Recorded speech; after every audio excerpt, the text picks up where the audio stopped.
we have not reached our peak load yet. Historically, the peak load occurs in May. So yun ang kailangan natin paghandaan dahil ang temperatura, kadalasan yan bago matapos ang summer, sa May sumisipa yan.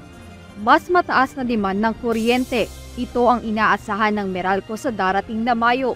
Kaya ayon kay Joe Saldarriaga, Vice President for Corporate Communications ng Meralco, ito ang kanilang pinaghahandaan kasunod nga ng yellow alert status sa Luzon Grid ngayong araw. Paliwanag niya na mas mataas kasi ang pagkonsumo sa kuryente ng mga tao kapag ganitong mainit ang panahon.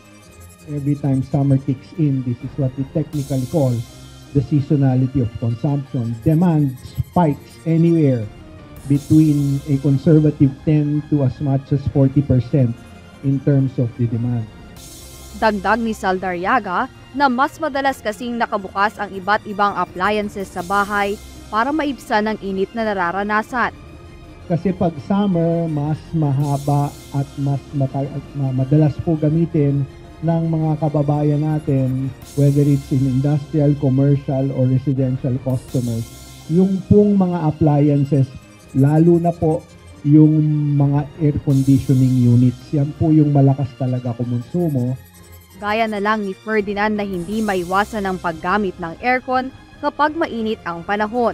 Aniya, kailangan talagang dagdagan ng oras na bukas ang aircon dahil hindi niya kaya ang init sa loob ng kanilang bahay. Pag nandito ako, nagstay ako sa bahay, gagamitin ko siya ng lunchtime hanggang hapon. Kasi talagang hindi mo mabibere yung init. Sobrang init talaga. Kasi nung hindi naman ganito kainit yung panahon, usually talaga gabi lang kami pag natutulog. Yun lang kami nagbubukas ng aircon. Since sobrang init talaga, so nadadagdagan yung oras ng paggamit namin ng aircon. Dagdag na electric fan naman ang gamit ni Cristabel dahil para sa kanya mas mababa ang konsumo nito kaysa sa aircon.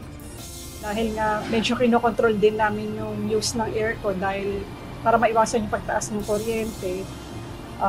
Yung electric fan yan, nag-electric fan kami dito sa bahay. Tapos, syempre yung electric fan, hindi naman minsan, kumbaga masasatisfy ka sa lamig na inilalabas niya kasi ang init niya ng singaw talaga kahit anong gawin.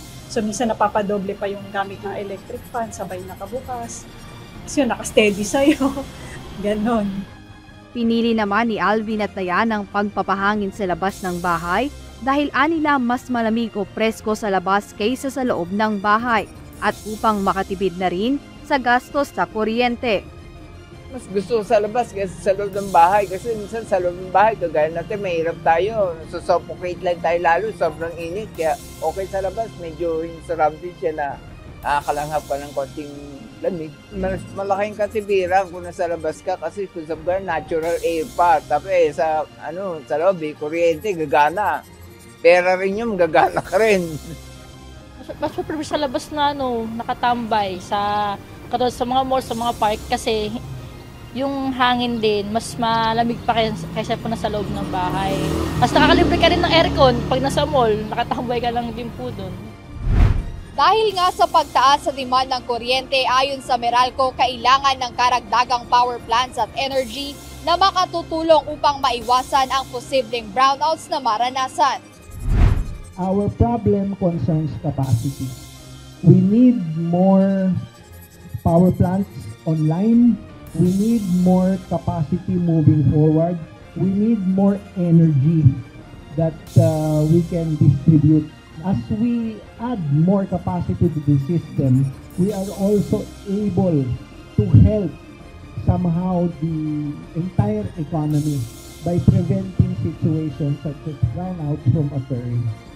Bukod dito, pinayuhan ng publiko na magtipid sa paggamit ng kuryente upang makabawas sa demand tuwing mababa ang supply nito.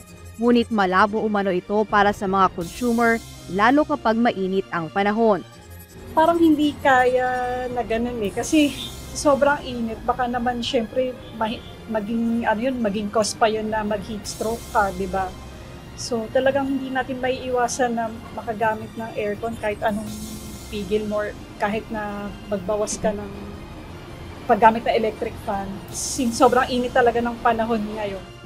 Ayon naman sa Meralco, Kung hindi nga maiiwasan ang paggamit ng iba't ibang appliances, siguraduhin tanggalin ang mga saksakan ng appliances at patayin ang ilaw kung hindi naman ginagamit. Makatutulong din sa pagpapababa sa konsumo ng kuryente ang paglalagay sa 25 degrees Celsius ng mga aircon, kasabay ng pagsasara ng mga bintana para sa mas mabilis na paglamig ng kwarto. Jed Neresina, UNTV News and Rescue. Diyos ang aming sandigan, serbisyo publiko ang aming pinahahalagahan.